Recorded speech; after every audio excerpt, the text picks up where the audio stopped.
puddle on a beautiful rug, shredded toilet paper all over the bathroom, constant faint whine of a puppy from its crate.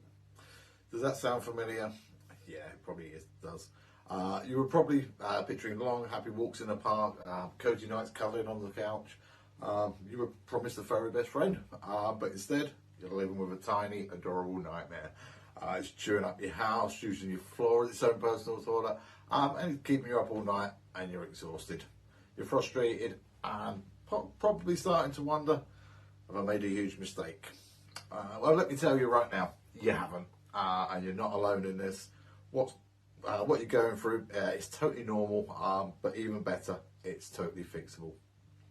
So I'm going to show you exactly how to fix all of this.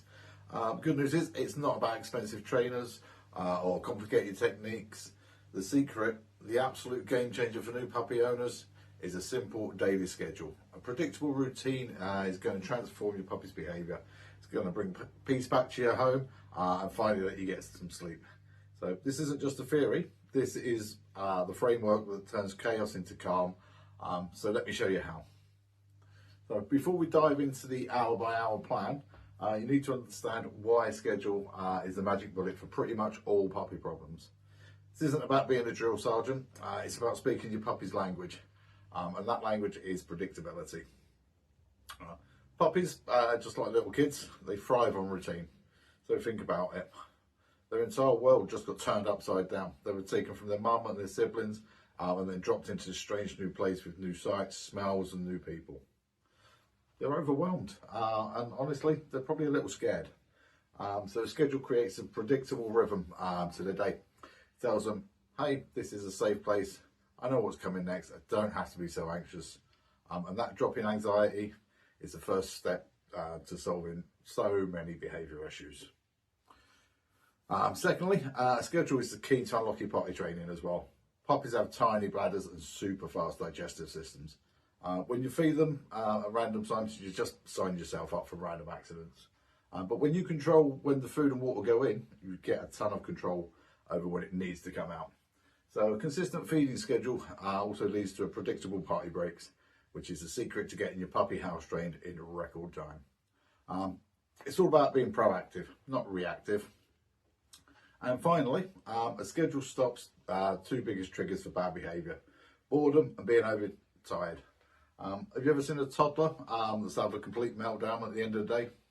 It's exactly what your pup's doing when they get that. So those evening zoomies and they start biting everything. They're overstimulated and exhausted. They literally don't know what to do with themselves. But a good schedule, it helps build in mandatory nap times that puppies need. They need an incredible amount of sleep actually. We're talking about 18-20 hours a day for a young pup. And without scheduled naps, they turn into cranky, destructive land sharks. But by managing their energy with a routine of play, train, eat and sleep, you stop that frantic energy before it ever boils over. So this schedule isn't just a plan, it's a communication tool, a training assistant and a sanity saver all in one. All right, let's get into the nitty gritty. So your day starts the second your puppy starts to stir, which in this example, for most people, it's going to be around 7 o'clock. The number one rule of the morning, the very first thing you do before you check your phone, before you make your coffee, before you even put both your shoes on, is you take your puppy outside. Do not pass go. Scoop them up if you have to, just to prevent any accident on the way to the door, and carry them right to their potty spot. Use a nice consistent phrase like go potty in a nice calming boring voice, so go potty. The moment they do their business outside, you throw them a party. I'm serious. Go wild with a high-pitched happy voice. Yeah, good potty, good puppy. And immediately give them a really good treat. This part is non-negotiable. So you're teaching them that going to the bathroom outside is the best thing they could possibly do. After they've gone, you can reward them with a little short 15-minute sniffy walk just around the garden, or if you've got time, a quick stroll down the block. This lets them explore. It works their brain as well. A good rule of thumb for structured walks is 5 minutes for every month of age. So a 2-month-old pup only really needs about a 10-minute walk. Once you're back inside, it's breakfast time. So let's say this is around 7:30. Don't just plop the bowl on the floor. Make mealtime an event. Use it as a mini training session. So maybe ask your dog for a sit before you put the bowl down. Stay with them while they eat. but only leave the food down for about 10 to 15 minutes. If they walk away, that's fine. Just pick it up. What this does, this prevents grazing, which also makes their potty schedule impossible to predict if they're grazing. So now for the most important post-meal step, they need a potty break almost immediately. So a puppy's plumbing is fast. Within 5 to 15 minutes of eating, they probably need to go to poop. So it's back outside to the same spot with the same cue word and the same party when they're successful. After that second potty break, you've got a golden window of opportunity, 30 to 45 minutes. This is your time for some structured play or quick training session. Just work on a simple command like the name or charging your marker word or your clicker. But do this just for sort of 3 to 5 minutes. Remember, their attention spans are tiny. And after that, play with them with a toy. This isn't a free-for-all for them to go and wreck your living room. It's a supervised, structured fun. So this whole morning sequence of wake, potty, eat, potty, play, it creates a reliable pattern that they can count on. So now we're on to the mid-morning. So we're about 8:30 to 9 a.m. Your puppy's now been up for an hour and a half. They've gone potty, they've eaten, they've had a play, they've done a little bit of training. Now it's start to look for signs. Are they starting to wander off? Are they starting to lose interest in it? Or maybe they're starting to get that a little bit nippy again. This isn't them being bad, it's fatigue. It's time for their first enforced nap or chill time. So this is where the crate becomes your best friend. Your job is to make the crate an absolutely awesome place. So toss in a special safe chew toy that they only ever get when they're in that crate. Lead them in, give them the toy, calmly close the door. They might whine for a few minutes, that's normal, but you do have to resist the urge to go and let them out. As long as you know all their needs are met, so they've been fed, they've gone to potty, they've had some exercise, you can be confident that they are just protesting this bedtime. What you can do, you can try covering the crate with a bit of a blanket or something like that to make it feel like a more cosy den, and it'll help them to settle down. This nap should last anywhere from 90 minutes to 2 hours. Yep, a full 2 hours. This is crucial for their brain development and for your sanity as well. It gives them the rest they need to process everything that they've learned and stops them from becoming an overstimulated terror. It also gives you a block of time where you can go and do some work, do chores, or just sit down and have a nice hot cup of coffee in peace. So around 11 o'clock or whenever they wake up, the cycle starts all over again. Very first thing you do, take them straight out of the crate, outside to the party spot, praise and reward. And now you have another window of uptime. So this is a great chance for some low-key socialisation. So maybe you can sit on the floor, practice a little bit of gentle handling, so touching their paws, their ears, while giving them sort of positive reinforcement and treats. You could introduce them to a new safe object in their house, or you could even break out a puzzle toy just to work that brain. Around 12 or 12:30, it's time for lunch. Meal number 2 or 3. The routine is exactly the same as breakfast. A quick sip before they get the food, they get 10-15 minutes to eat it, then you pick the bowl up. And what happens right after a meal? You got it, another immediate trip outside for a potty break. Praise and reward like they've just won an Olympic medal. By now, your puppy's started to get the rhythm. Every time I wake up, I go outside. Every time I eat, I go outside. This is a repetition that builds a reliable house-trained dog. After this final post-lunch potty break, it's time for the big afternoon nap. So back into the crate with a special toy for another 2 to 3 hour snooze. Right, on to the afternoon and early evening. So the afternoon is largely a repeat of the morning, which is the whole point of the schedule. Consistency is everything. So around 3:30, when your puppy will wake up from that long afternoon nap. And what's the first order of business when they wake up? Without a doubt, a trip outside to the potty. And the afternoon uptime, it's a great opportunity for some good controlled exploration. So if you have a fenced in garden, let them go and have a nice sniffy walk on a long leash. Let them just be a dog and explore the world with their nose. And this kind of mental stimulation, it can be just as tiring as physical exercise. But if you are stuck indoors, this is another perfect slot for a short 5-minute training session, or to use a food puzzle, which makes them work for their food and burns a lot of mental energy. But remember, the rule for every hour they're awake, they generally need a nap that's twice as long. So after about an hour of unsupervised activity, supervised activity, sorry, they'll probably be ready for another shorter nap around 4:30. So this late afternoon nap, it's a secret weapon against what a lot of owners call the puppy witching hour. It helps make sure that they're not overtired, they're not overstimulated, and they don't become a monster right when you're trying to get them to wind down for the day.